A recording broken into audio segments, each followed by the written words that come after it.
Welcome to CBS Sports HQ alongside Jeremy St. Louis.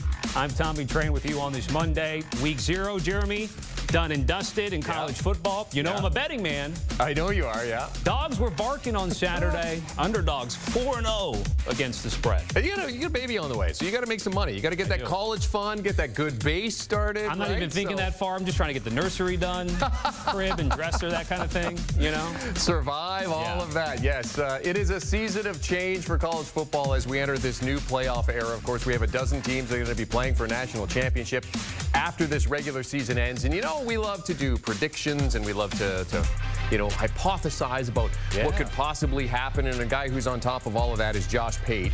And so we're going to go through some predictions here with Josh in a second, but let's walk you through who he's got as conference champions. Starting with Texas in the SEC, Ohio State in the Big Ten, Oklahoma State taking the Big 12, Miami to take the ACC, and Memphis taking the American Liberty Conference USA. Memphis highlighted because they make the playoff as a 12 seed. So Pate's got some predictions for us. You know you're big time, Tommy, when you get on the curve wall. I like that. Promos all look, around. he even dressed up. He put on a collared shirt. So Pate's all in. Pate's all in for this one. As his college football predictions for this coming season. And as mentioned, I mean, you look at the bracket, you can pick the teams out, but then you got to put them through the bracket, and that's where things really kind of get interesting. And here's what Josh has for his bracket. You look at that title game, Ohio State versus Texas, and he's going to tell us who he has as a champion momentarily. But for now, let's welcome in Josh Pate, the host of Late Kick with Josh Pate. Josh, we know the conference champions because we just saw that on the graphic. So we want to start by talking about your at-large teams. Obviously, we saw some of them that were there on the bracket, maybe making their way through. Walk us through who you have as your at-larges outside of your conference champions. This is tough, Jeremy. You try and nail me down every Saturday, give me a definitive answer, and this is tough to do 4 months out. So my thinking, the first thing we have to address is my thinking on these at-larges is I think, don't quote me on this, I think the committee is going to have to prioritize making the conference title game. So, for instance, when you look at an Oregon at number 5, well, that just signifies they lost the Big Ten title game, but I still think they're put in above, let's say, a Georgia. You know, because I will talk about this a little bit later. I don't know that Georgia's going to be in Atlanta. I've got Alabama playing Texas in the SEC title game. Bama loses that game. I still think the committee says we're not going to punish you and drop you down further than you already were just because you went and played in the conference title game. Now, that 7th seed there, I wish we would have done this segment or maybe revised this segment, but you know, for the sake of integrity, I'm going to stick Florida State there as the ACC title game loser at number 7, and then we start to get into the true at-large, the at-large teams that sat at home during conference title Saturday. Your Georgia, your Penn State, Ole Miss, Notre Dame at 11, Jeremy. That to me is a 2-loss Notre Dame team. That's where a 2-loss Notre Dame would be. A 1-loss or certainly undefeated is a much different conversation, and that's when we start asking, could the Irish, who don't play in the conference, be seeded ahead of someone who didn't make their conference title game? And then, of course, Memphis as the G5 auto bid I have right now at 12. I don't have Memphis going undefeated. I have Liberty going undefeated. I think the committee is also going to try and make a statement about how important strength of schedule is. Liberty does not play a Power 4 opponent the entire year. And hey, Josh, Florida could still finish as a 1-loss team if they run the table from here on out. And there's obviously a lot of people think there's a couple of losses that are still to come for them. But I mean, it's not out of the realm of possibility. In terms of the playoff bracket itself, you're big on Texas to go on a run. Walk us through your thinking here with the Longhorns making that run to the title game. Yeah, they suffered a couple of injuries at the tailback position in fall camp, and that's dissuaded a few people away from Texas. And while I am concerned about it, I think Jaden Blue could have a really big year. Spotlight's on him now at tailback. This is Texas now. So not only have they recruited very well, but Jeremy, anytime you say, oh, Texas is recruited well, that's why I'm picking them to win, someone comes in from the back corner and says, oh, well, Texas has always recruited well. Well, that's true and false. They've always had highly ranked classes. They haven't always recruited proportionally. This is basically like a piece of toast And Sark has taken that recruiting class and he's spread it. It's very evenly distributed. We have a line of scrimmage talent. We have depth here. They went in backfield, I think, as well as they possibly could to replace guys like you just saw in Xavier Worthy and Jordan Whittington.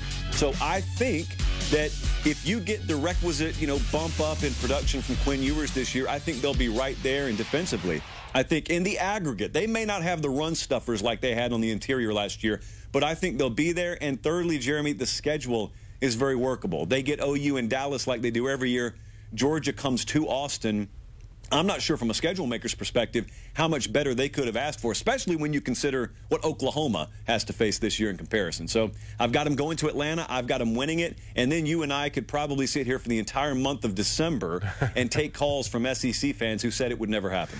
Right. And so you've got your bracket all laid out. You've got Texas getting to the national title game alongside Ohio State, the second-ranked team in the nation as the season gets set to begin.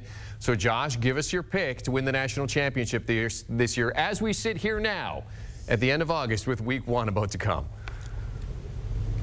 I went with Ohio State to win the national championship. It is, in every responsible sense of the phrase, sort of a do-or-die year. I hesitate to say it. You heard the hesitation in the voice because, no one actually dies. No one loses their job. I don't think if Ryan Day were to get to the title game and not win it, then they just burn it down and start from scratch. But I was up there this spring, met with Ryan Day, met with a majority of that coaching staff and ops people and recruiting folks, and everyone to a man and woman circled 2024. It was kind of like Michigan last year, Jeremy. Remember, you and I would talk several times throughout the season last year on Saturdays about that Michigan team. And I would say, well, despite this looming NCAA cloud, it seems like they are so all in on this year, whatever's beyond that doesn't exist. Feels that way at Ohio State right now for different reasons. But they are so all in. All these guys who could have gone to the NFL come back. They go get Caleb Downs. They go get Quinshon Judkins out of the transfer portal market. They've got Will Howard at quarterback. They've got the most talented roster they've had. They may have the best defense in the country. As usual, they have a very workable schedule. Big Ten championship game has to go through Indy, where they'd be favored against anyone in that conference. One tough game, at least on the road, and that's in Eugene. And then you got the Penn State game on the road a few weeks later, and then you got Michigan. Feels like a 3-game season to me. And then when they get in the playoffs, if they've made it that far, they've vanquished a lot of those demons that have haunted them. And I think that's a team that if they get rolling, it's going to be really tough to stop. I would pick them neutral field against anyone in the country to start the season. Therefore, that's how I would project the national title game to play out. And to your point, Josh, you're really well said there that this 2024 is just circled for Ohio State. It seems like this has to be the year for them. All right, let's get into some other predictions from you. In terms of Heisman winner, let's start with that. Dillon Gabriel, Carson Beck, Quinn Ewers are the 3 favorites today. You're all in on Texas making it to the title game. Are you all in on Ewers, too, being there when they hand out the Heisman? No, I don't think he's going to win the Heisman. I think if Texas does what I think they're going to, he will have had a really good year. And you know what he has, Jeremy, even though he's not my pick to win it, he's like top 15-ish in a lot of those key metrics. And so it's not that he's bad. He's very good. You just need him to be a great player. And he's got the same coordinator 3rd year in a row, Sark. He's got the same program 3rd year in a row. The guy I'm picking does not have that. The guy I'm picking, though, is Dillon Gabriel, who transferred from Oklahoma by way of UCF to Oregon. I think he fell into such a custom-made position for him. Will Stein, most of the viewers probably won't know that name, but you will. That is one of the biggest up-and-coming names in the coordinator world. That's the OC up at Oregon.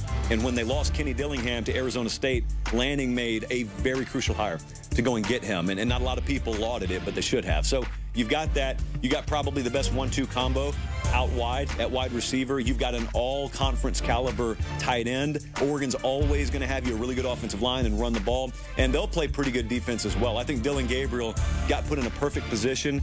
You're looking at the odds right there, courtesy of FanDuel. He and Carson Beck right there is a 1 and 2.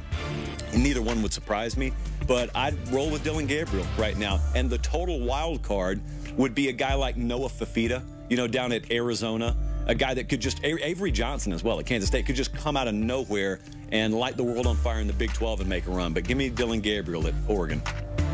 Lastly, you have a bold prediction for us. And Josh, I got to tell you, this is bold and brave. I'll say this. You may get some hate mail for this one. Give us your bold prediction for this coming season.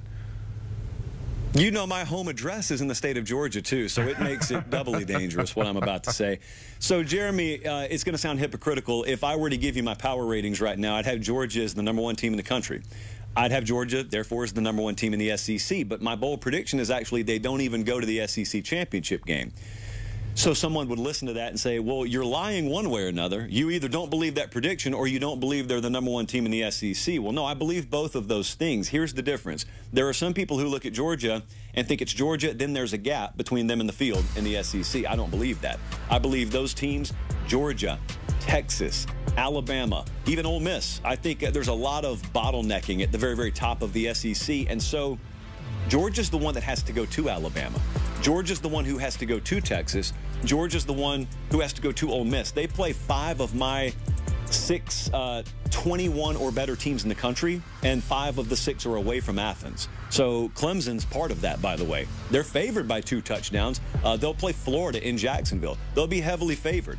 It's not any one game here. Tennessee at home, they'll be favored against Tennessee. It's the totality of this schedule that leads me to believe they end up losing 2 games. And I think there'll be 2 teams with better records than them that'll meet in Atlanta. So having said that, Jeremy, that still puts them as an at-large seed in the playoff and may still have them favored against everyone in the country for all I know. Okay, so Josh, we'll just keep the tape, all right? And then later on during the season, we may have to roll it back for you just to remind you of some of the predictions. But great stuff as always. Josh Pate with his college football playoff predictions for this season here on HQ. And if you haven't already, you got to get dialed into Late Kick with Josh Pate. They go Tuesday, Thursday, and Sunday at 8 p.m. live on YouTube. You can also get the podcast on Apple, Spotify, Audible as well. And look at this. They're giving away free tanks of gas all season long. Not gas cards, tanks of gas. So whatever tank you have. Whatever your tank is. He said he had a 74-gallon tank that they filled. The guy didn't pay a cent. Giving away free tanks of gas. Why not listen to that? Plus, great college football insight. Late Kick with Josh Pate.